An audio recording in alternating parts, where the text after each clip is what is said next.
Assalamualaikum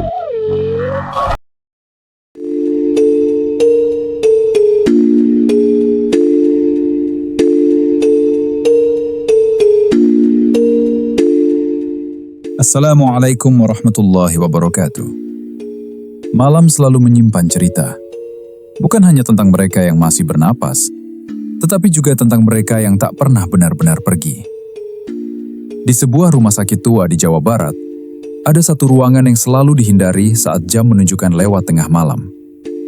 Bukan karena alat medisnya rusak, bukan pula karena pasiennya banyak meninggal, melainkan karena ruangan itu sering terasa seperti tidak pernah kosong. Ini kisah yang beredar dari mulut ke mulut para tenaga medis, tentang seorang bidan muda, tentang shift malam, dan tentang ruang Perina. Selamat datang di Cerita dari Mereka.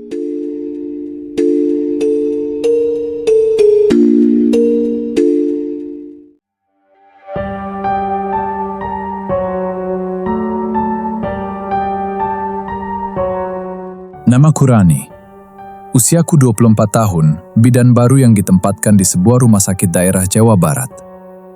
Bangunannya tua, cat dindingnya kusam, dan bau antiseptik bercampur lembab seperti tidak pernah benar-benar hilang, bahkan setelah bertahun-tahun direnovasi kecil-kecilan. Malam itu adalah shift malam ketigaku di ruang Perina. Kalau sudah lewat jam 12, jangan sendirian ke ruangan bayi, pesan senior sebelum pulang. Ia mengatakannya sambil tersenyum, tapi matanya tidak ikut tersenyum. Aku mengangguk, menganggap itu hanya candaan untuk menakut-nakuti bidan baru. Jam menunjukkan pukul 23.40. Perina seharusnya kosong malam itu.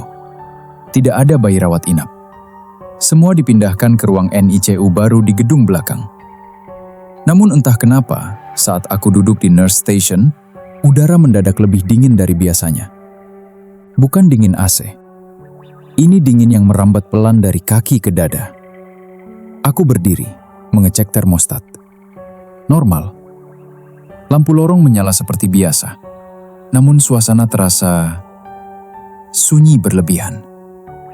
Bahkan suara langkah kakiku sendiri terdengar terlalu keras. Dari arah ruang Perina, aku mendengar suara halus. Seperti desah napas pelan. Aku berhenti. Menahan napas. Mungkin suara AC, gumamku. Tapi suara itu berirama, seperti orang yang sedang menenangkan bayi. Aku melangkah pelan menuju ruang Perina. Pintu tidak terkunci. Saat kubuka, hawa dingin langsung menyergap wajahku. Ruangan itu gelap, hanya diterangi satu lampu kecil di sudut, cukup untuk memperlihatkan deretan boks bayi yang kosong. Kosong. Semua benar-benar kosong. Aku masuk beberapa langkah. Lantai terasa lebih dingin dari lorong luar. Bulu kuduku berdiri. Dan saat itulah aku mendengarnya. Suara kursi digeser. Aku menoleh cepat. Di sudut ruangan, dekat jendela yang tertutup tirai kusam, ada kursi kayu tua.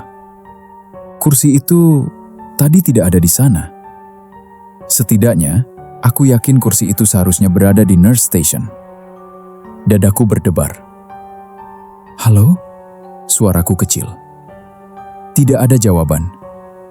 Tapi udara di sekitarku terasa makin berat, seperti menekan dada. Aku berbalik untuk keluar, dan saat itulah, aku melihat bayangan di pantulan kaca inkubator. Seorang wanita, duduk, mengayun pelan. Tangannya seperti menggendong sesuatu. Aku berbalik perlahan. Dan di sanalah dia. Seorang wanita berambut panjang mengenakan pakaian putih pucat. Wajahnya tidak jelas, tertunduk, seperti sedang menyusui bayi. Padahal tidak ada bayi di ruangan itu. Aku tidak bisa bergerak. Kakiku seperti tertanam di lantai. Wanita itu tidak menoleh. Ia terus mengayun, mengeluarkan suara lirih. Bukan nyanyian, lebih seperti ratapan yang ditahan. Tangannya kosong, tapi cara ia menatap ke bawah, seolah ada bayi di sana. Air mataku menggenang. Aku ingin berteriak, tapi tenggorokanku kering. Beberapa detik atau menit berlalu. Lalu wanita itu berhenti mengayun. Pelan, sangat pelan, kepalanya terangkat. Aku melihat wajahnya. Matanya hitam, kosong, dan bibirnya bergerak tanpa suara. Tiba-tiba lampu ruangan mati. Aku menjerit dan berlari keluar. Saat lampu lorong menyala kembali, aku menoleh ke dalam. Ruang Perina kosong.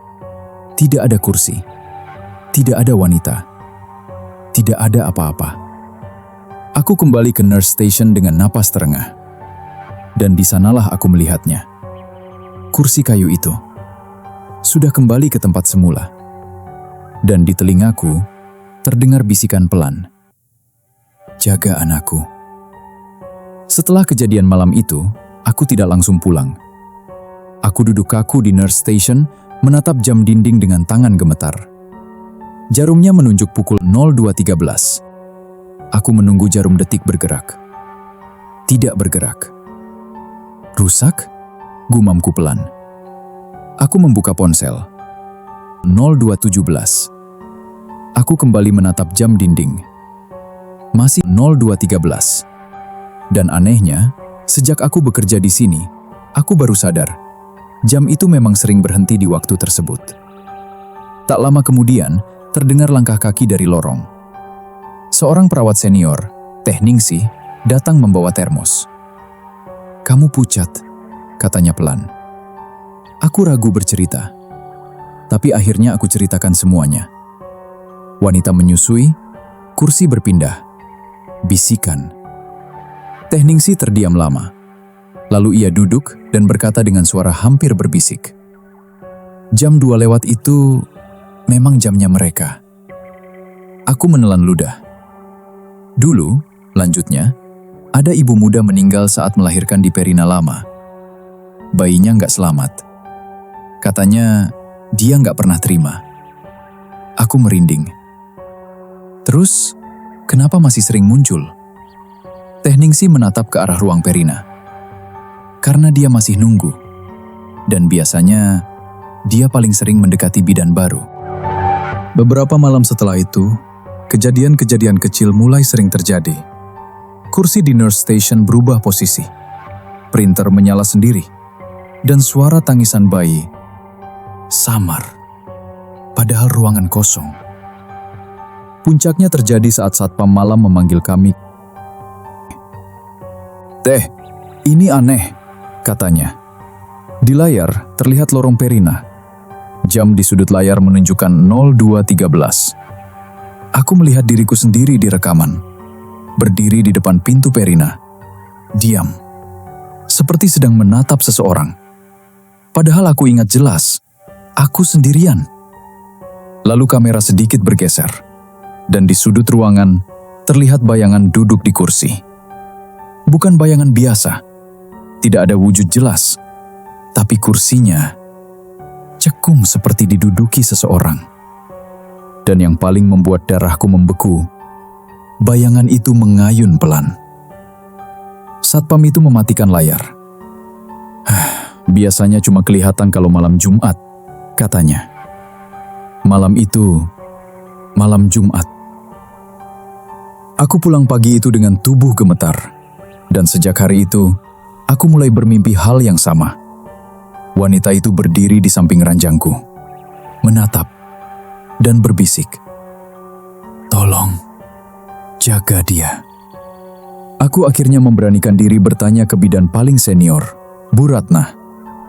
Wajahnya berubah saat aku menyebut jam 02.13. "Kamu sudah lihat dia ya?" katanya lirih. Bu Ratna menghela napas panjang. Tahun itu, rumah sakit ini belum direnovasi. Ruang Perina lama.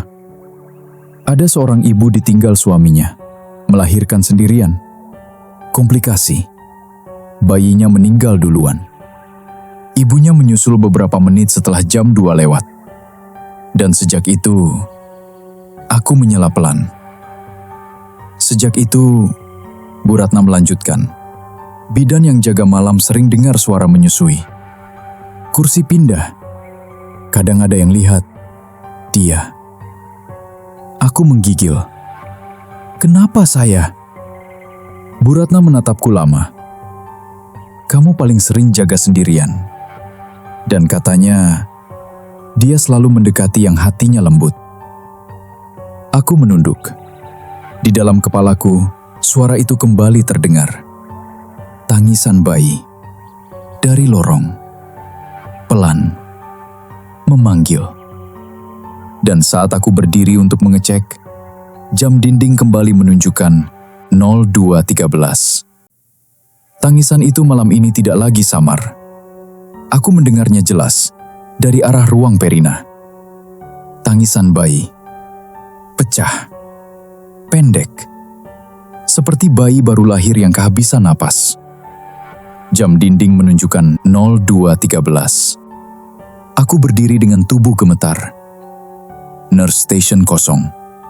Semua staf lain sedang istirahat di ruang belakang.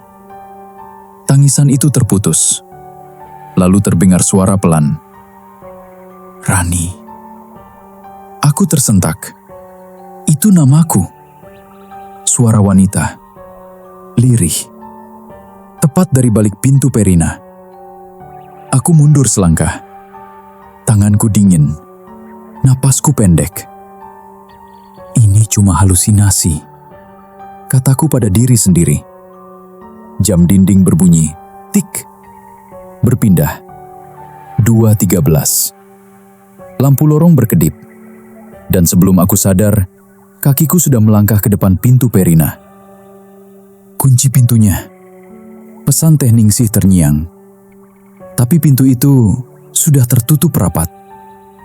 Aku mencoba membuka. Terkunci. Dari dalam. Padahal aku tahu, tidak ada siapa-siapa di sana. Dari balik pintu, terdengar suara kursi digeser. Lalu suara menyusui. Isak tertahan. Dan bisikan yang membuat kakiku lemas. Masuk. Aku capek sendirian. Aku menangis di depan pintu itu. Tanganku gemetar memegang gagang yang dingin. Maaf, bisikku. Aku gak bisa. Tiba-tiba suara itu berubah. Tidak lagi lirih. Menjadi berat. Menekan. Semua bilang aku harus pergi. Tapi anakku masih di sini. Tangisan bayi kembali terdengar. Kali ini tepat di belakangku. Aku berbalik cepat. Lorong kosong. Tapi di lantai, ada bekas kaki basah kecil. Seperti telapak kaki bayi. Mengarah ke ruang Perina. Aku terduduk. Dan di saat itulah, pintu Perina terbuka sendiri. Pelan. Berderit. Di dalam, lampu menyala redup. Kursi kayu itu ada di tengah ruangan. Dan di atasnya, wanita itu berdiri. Tidak lagi duduk. Wajahnya kini terlihat jelas. Pucat. Mata cekung. Bibirnya biru. Tangannya kosong. Tapi ia mengayun seolah ada bayi.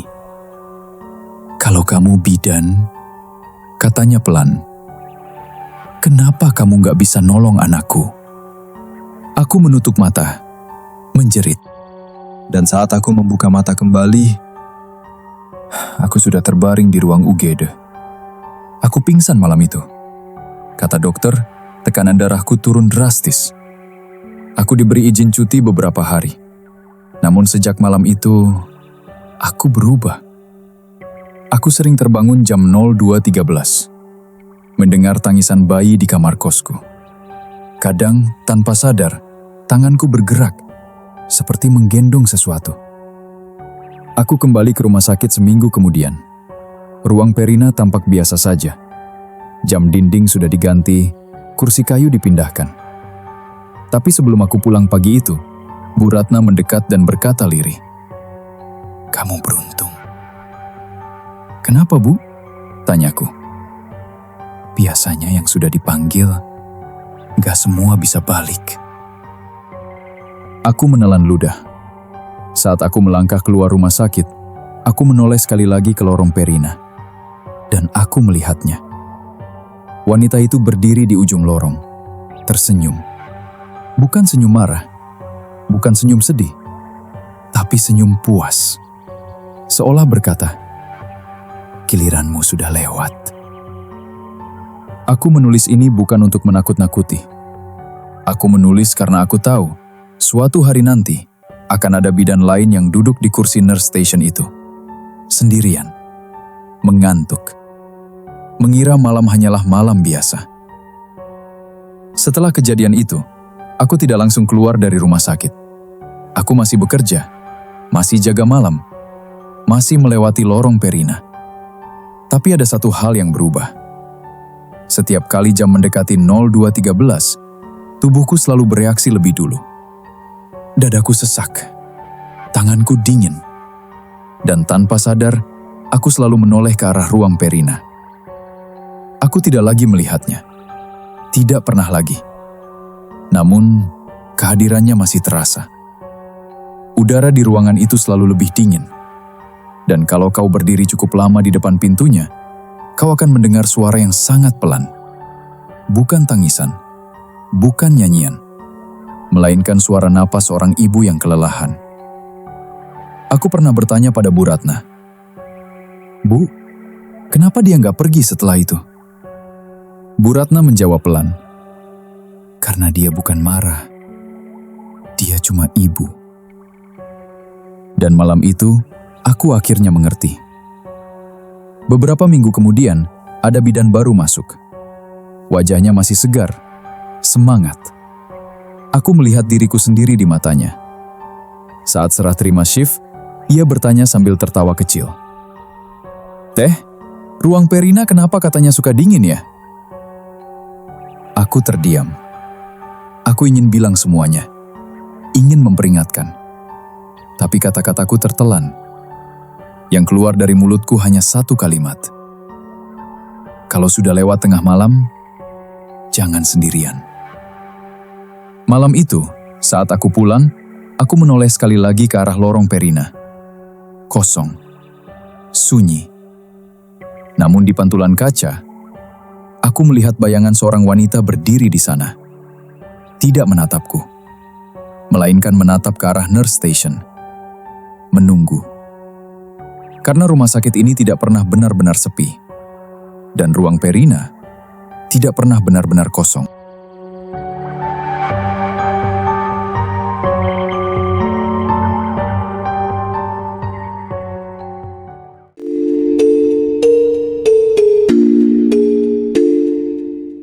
Beberapa tempat tidak menyimpan dendam. Mereka hanya menyimpan kenangan yang terlalu kuat untuk pergi. Di balik lampu putih rumah sakit, di balik suara alat medis dan langkah tergesa, ada cerita yang tidak pernah masuk laporan resmi. Dan seperti kisah di ruang Perina ini, mereka tidak meminta banyak. Hanya ingin diingat, hanya ingin ditemani. Karena ketika malam kembali sepi dan shift berganti, mereka masih ada di sana.